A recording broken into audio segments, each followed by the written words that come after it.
22મી જાન્યુઆરીએ ભગવાન શ્રી રામ અયોધ્યા ખાતે બિરાજમાન થનાર છે અને ત્યારે આ અવસરને લઈને રાજકોટ જિલ્લો રામમય બન્યો છે અને બાલક હનુમાન મંદિર ખાતે 22 તારીખના રોજ મહાપ્રસાદ અને યજ્ઞનું આયોજન કરવામાં આવ્યું છે।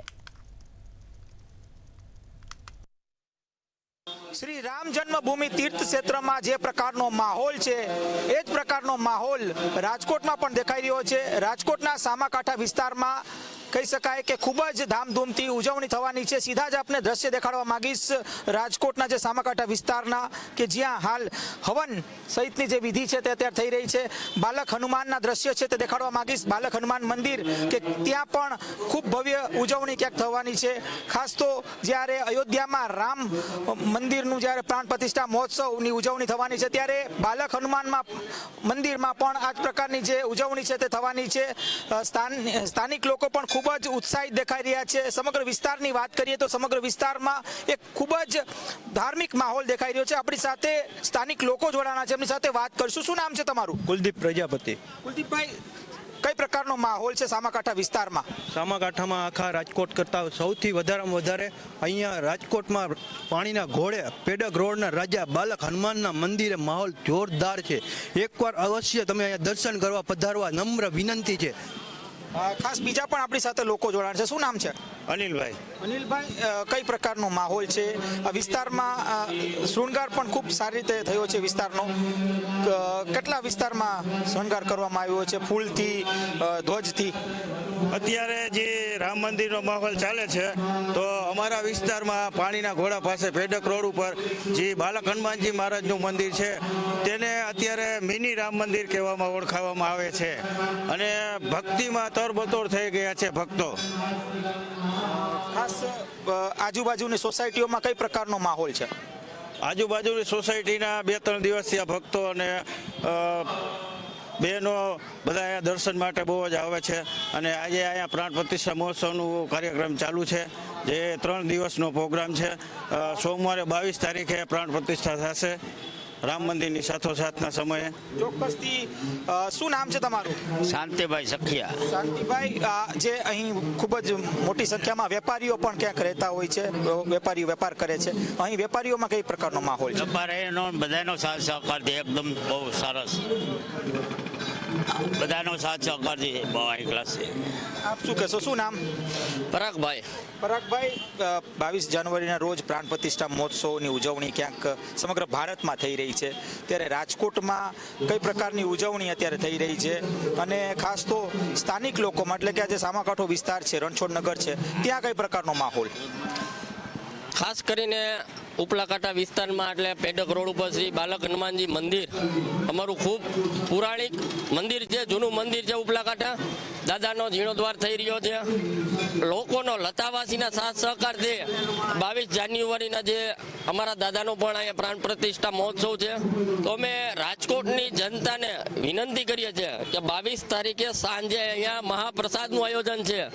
ભગવાન શ્રી રામ બિરાજમાન જ્યાં છે બાલક હનુમાનજી દાદા પણ એના મંદિરમાં પાછા બિરાજમાન થવાના છે તો અમે 22 તારીખે સાંજે સોમવારે સમગ્ર રાજકોટની પ્રજાને વિનંતી કરીએ કે અહીંયા રામ ભગવાનનો અને બાલક હનુમાનના પ્રસાદ લેવા માટે અચૂક હાજરી આપે અને ખાસ કરીને જે દેશની અંદર રામ ઉલ્લાસનો જે રામ માહોલ છે એમ પેડક રોડ વિસ્તાર, રણછોડનગર વિસ્તાર, પેડક રોડ વિસ્તાર, આખા કાંઠા, કુવાડવા રોડ વિસ્તાર, બધે ઉપલા કાંઠા વિસ્તારની અંદર ખૂબ આનંદનો માહોલ છે અને દાદાની આમ ખૂબ મોટી સંખ્યામાં ભક્તો આવે છે।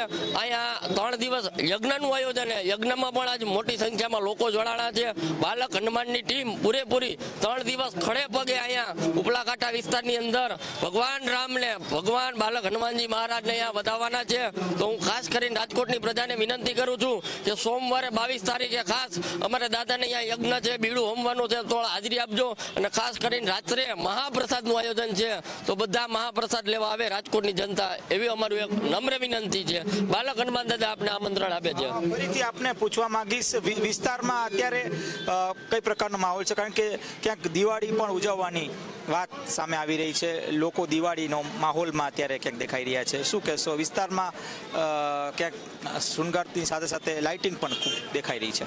વિસ્તારમાં તો અત્યારે તમે જોઈ જ શકો છો કે બહોળા પ્રમાણમાં ભક્તો દેખાઈ રહ્યા છે અને આજે પણ પ્રાણ પ્રતિષ્ઠાનો પહેલો જ દિવસ ચાલુ થયો છે હવન માટે, અને પરમ દિવસે પ્રાણ પ્રતિષ્ઠા મહોત્સવ પૂર્ણ થશે, અને સાંજે બટુક ભોજન છે, અને બહુ જ વિસ્તારનો સપોર્ટ મળેલ છે. અને બીજા પણ આપણી સાથે સ્થાનિક લોકો જોડાના છે. ખાસ અત્યારે આ વિસ્તારમાં બીજા કયા કયા મહોત્સવ અત્યારે ઉજવણી કરી રહી છે? કેટલી સોસાયટીઓ આવી રહી છે અહીં? અહીંયા આજુબાજુમાં લગભગ 25 થી 30 સોસાયટીઓ છે. એ બધાના લોકોનો સાથ સહકાર સારો હોય છે મને અહીંયા, અને લાઇટિંગ ને બધું સારું ગોઠવેલું છે. બરોબર છે. આ વિસ્તારની વાત કરીએ તો ઇમિટેશન બજાર ખૂબ મોટી છે, તો શું કહેશો આ ઇમિટેશન બજારમાં કઈ પ્રકારનો માહોલ છે? કારણ કે ગઈકાલે પણ એક ડ્રોન વિઝ્યુઅલ્સ આવ્યા લાઇટિંગથી ભરપૂર. અહીંયા ઇમિટેશન માર્કેટનો પણ સારો સાથ સહકાર છે. જેમ અયોધ્યામાં 22 તારીખે ભગવાન શ્રી રામની પ્રાણ પ્રતિષ્ઠા થવાની છે, એ જ રીતે અહીંયા એમના દૂત શ્રી બાલક હનુમાન દાદાની પણ અહીંયા પ્રાણ પ્રતિષ્ઠા થવાની છે. બીજા પણ આપણી સાથે સ્થાનિક લોકો છે. શું કહેશો અત્યારે ખાસ સ્થાનિકોમાં કઈ પ્રકારનો માહોલ છે? ઉત્સાહ કઈ પ્રકારનો છે? સ્થાનિકોમાં પૂરેપૂરો હોશ ઉલ્લાસથી આમ તમે માનો ને એવો ઉલ્લાસ છે કે એમ જ થાય કે દાદાના શરણે જવું અને દાદાના પ્રેમમાં પડી જવું, એવો ઉલ્લાસ છે. અને કાલે રવિવારે 21 તારીખે બપોરે 3 થી 6 દાદાની ધર્મ શોભાયાત્રા છે. પૈડક રોડથી સંત કબીર રોડ, કેડી ચોકથી પાછા બાલક હનુમાન ચોક સુધી. ચોક્કસથી કહી શકાય કે રાજકોટની વાત કરીએ તો રાજકોટમાં ખૂબ જ ઉત્સાહનો માહોલ દેખાઈ રહ્યો છે, અને ખાસ કરીને આ સામોકાંઠો વિસ્તાર છે ત્યાં પણ ખૂબ જ ધાર્મિક માહોલ એટલે કે રામમય માહોલ દેખાઈ રહ્યો છે. હું આપને ફરીથી દ્રશ્ય દેખાડવા માંગીશ. હાલ અત્યારે હવન થઈ રહ્યો છે, અને આ હવનને લઈને પણ લોકોમાં ઉત્સાહ છે, કારણ કે જે રીતના અયોધ્યામાં હવન થશે અને પ્રાણ પ્રતિષ્ઠા મહોત્સવની ઉજવણી થશે, તે જ પ્રકારે અહીં પર એક માહોલ છે તે થશે. હું આપને દેખાડીશ કે અહીં જે હનુમાનજીનું મંદિર છે એ હનુમાનજીનું મંદિર પણ શૃંગાર કરવામાં આવ્યું છે, એટલે ખૂબ જ એટલે ધામધૂમથી પ્રાણ પ્રતિષ્ઠાની ઉજવણી રાજકોટમાં પણ થશે. વિસ્તારની વાત કરીએ તો વિસ્તારમાં પણ કહી શકાય કે ધ્વજ લાગ્યા છે, ભગવા ધ્વજ લગાડવામાં આવ્યા છે, એટલે કે રામ નામનો જે જયઘોષ સાથે ક્યાંક લોકો આ જે સમગ્ર જે રામ મહોત્સવ છે તેને ક્યાંક ઉજવવાના છે. આ પ્રકારનો માહોલ અત્યારે રાજકોટમાં પણ દેખાઈ રહ્યો છે. ખૂબ જ સુંદર માહોલ અત્યારે આ વિસ્તારમાં દેખાઈ રહ્યો છે. આ જ પ્રકારનો માહોલ ક્યાંક રાજકોટના પશ્ચિમ વિસ્તારમાં પણ છે, મધ્ય વિસ્તારમાં પણ દેખાઈ રહ્યો છે. એટલે કે ચોક્કસથી સમગ્ર ભારત અત્યારે રામમય બન્યું છે. કેમેરા પર્સન લલિત વ્યાસ સાથે ધ્રુવ કુંડેલ, રાજકોટ.